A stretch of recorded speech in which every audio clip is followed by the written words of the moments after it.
Hello! Good day everyone! Again, this is Gabriel Gamana.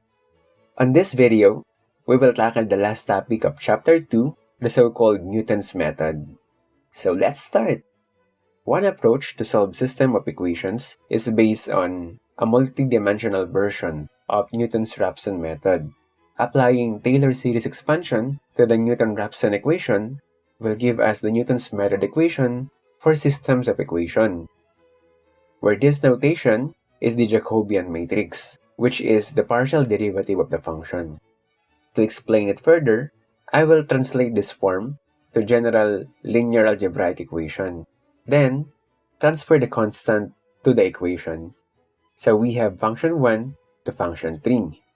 If I focus on function 1 and take the partial derivative with respect to x, both variable y and z will be treated as constants. So the answer is 6. Then, we will take the partial derivative of function 1 with respect to y. Both variable x and z will be treated as constants. So the answer is -2. Then, we will take the partial derivative of the function with respect to z. Both variable x and y will be treated as constant, so the answer is 1. And if we continue this process to the other equations, we can create a matrix of partial derivatives, which is the Jacobian matrix, and coincidentally equal to the coefficient matrix for the system of linear equations. So, applying this notation to the Newton's equation will give us, which will be used for the iterative process to determine the point of intersection. In terms of convergence, even though the matrix is not a diagonally dominant matrix, it will still converge under Newton's method. To deeply understand the principle, let's solve the problem. Find the solution for the system of nonlinear equations below with a stopping criterion of 0.001. So let's rearrange the equation and determine the partial derivative. For the first function, f of x and y is equals to 1 over 2 sine of x and y minus y over 4 pi minus x over 2. And taking the partial derivative with respect to x is equals to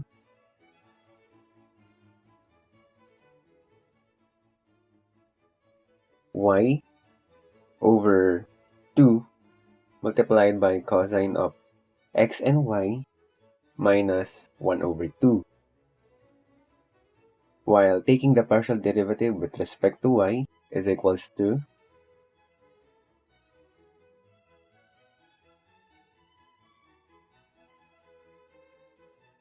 x over 2 multiplied by cosine of x and y minus 1 over 4 pi. For the second function, f of x and y is equals to 1 minus 1 over 4 pi multiplied by e raised to 2x minus e plus e multiplied by y all over phi minus 2xe. And taking the partial derivative with respect to x is equals to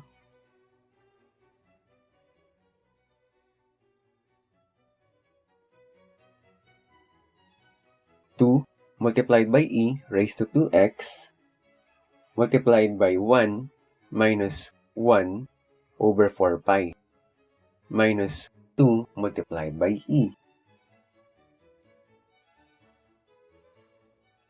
Taking the partial derivative with respect to y is equals to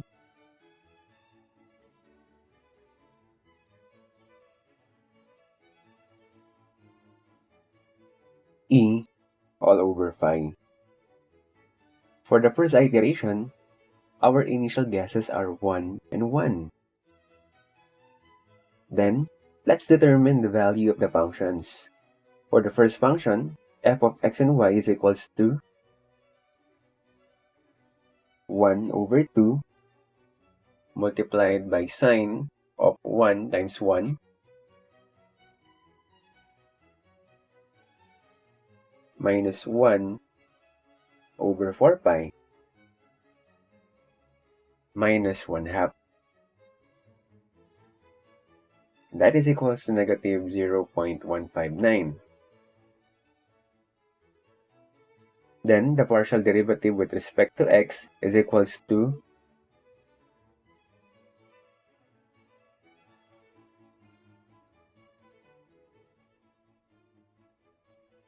1 over 2 multiplied by cosine of 1 multiplied by 1 minus 1 over 2. And that is equals to negative 0.230. While taking the partial derivative with respect to y is equals to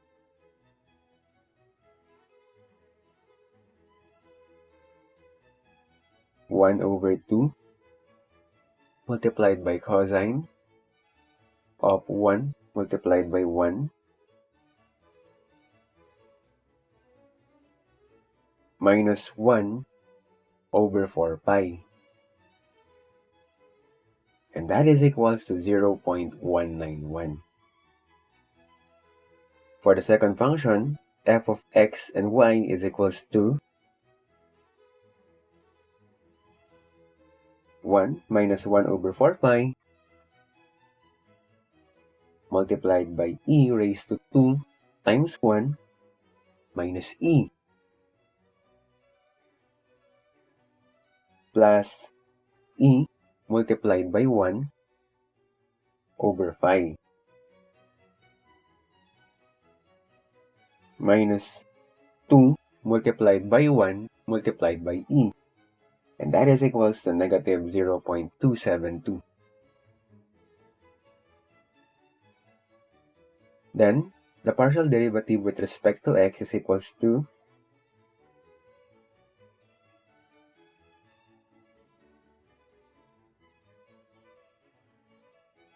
2 multiplied by e raised to 2 times 1 multiplied by 1 minus 1 over 4 pi minus 2 multiplied by e. And that is equals to 8.166. And taking the partial derivative with respect to y is equals to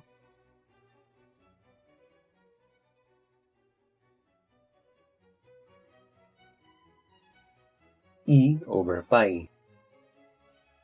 And that is equals to 0.865.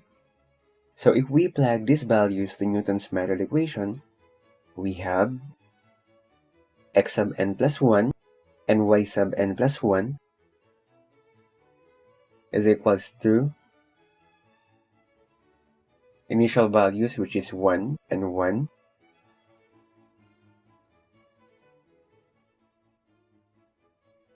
minus negative 0.23, 0.191, 8.166, and 0.865.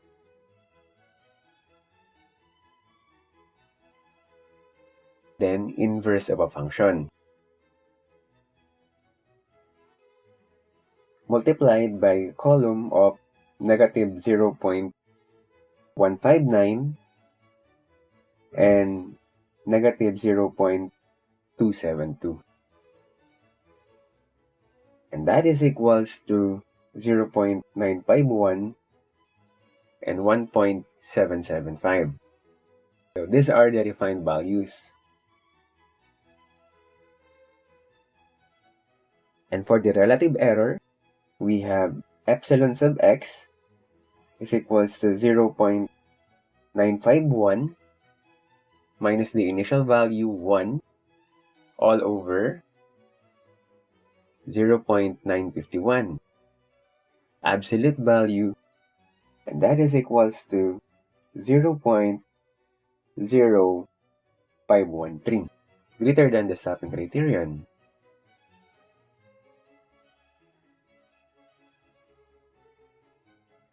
And for the epsilon sub y, that is equals to 1.775 minus the initial value 1 all over 1.775 absolute value,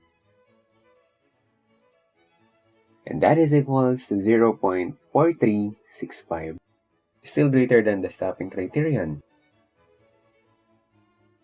Since all of the relative errors are greater than the stopping criterion, we will proceed the solution. For the second iteration, the refined value of the variables will become 0.951 and 1.775. Then let's determine the value of the function. For the first function, f of x and y is equals to 1 over 2 multiplied by sine of 0.951 multiplied by 1.775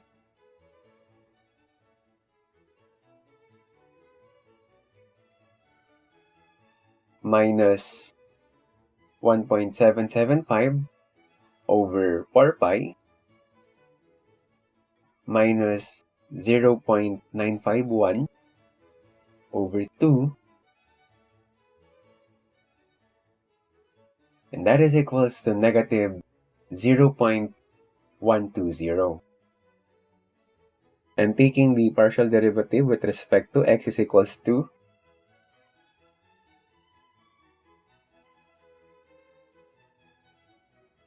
1.775 over 2 multiplied by cosine of 0.951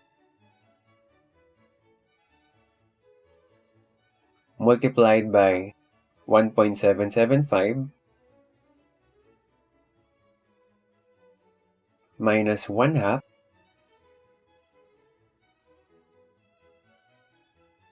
and that is equals to negative 0.604. And taking the partial derivative with respect to y is equals to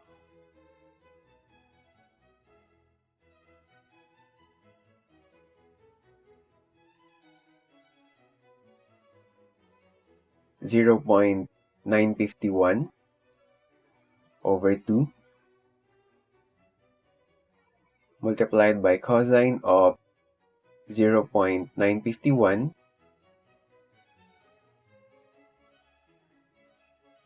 multiplied by 1.775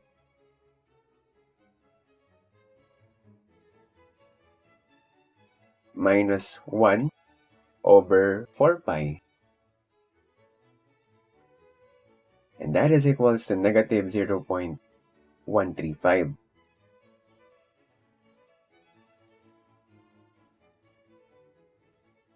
And for the second function, f of x and y is equals to 1 minus 1 over 4 pi multiplied by e raised to 2 multiplied by 0.951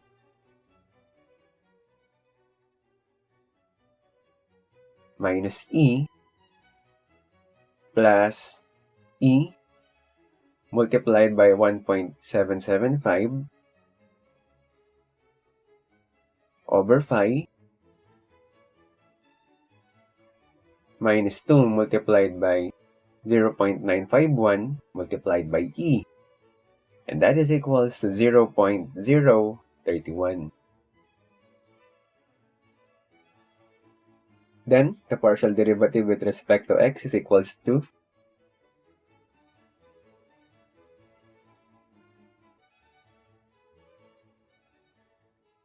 2 multiplied by e raised to 2 times 0.951 multiplied by 1 minus 1 over 4 pi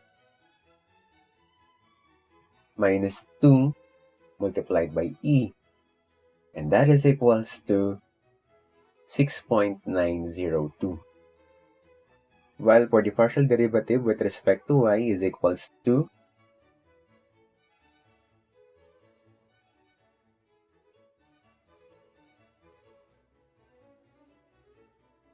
e over phi, which is 0.865.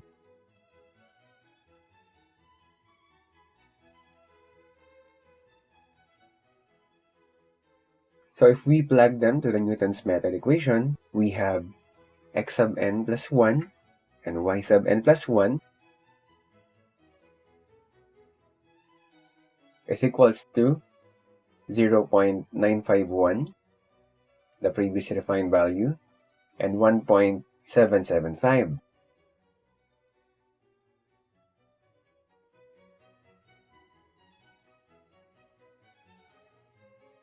Minus to the inverse of a matrix, negative 0.604, negative 0.135,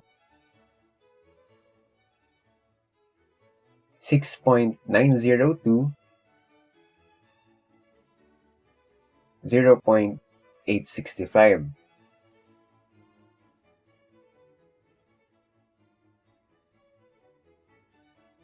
Multiplied by negative 0.120 and 0.031.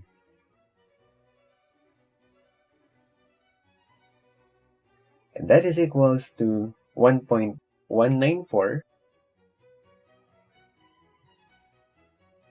and negative 0.199.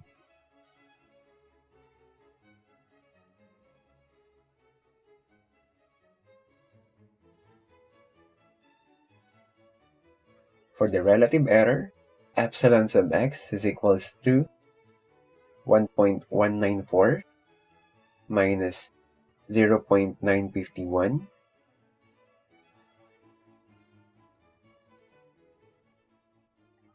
all over 1.194. Absolute value, and that is equals to 0.2034, greater than the stopping criterion. And for the epsilon sub y, that is equals to negative 0.199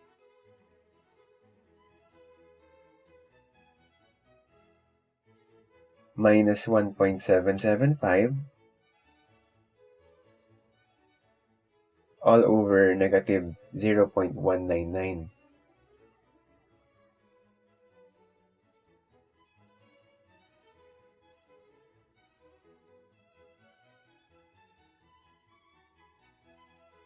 And that is equals to 9.9304, greater than the stopping criterion. Since all of the relative errors are greater than the stopping criterion, we will proceed the solution.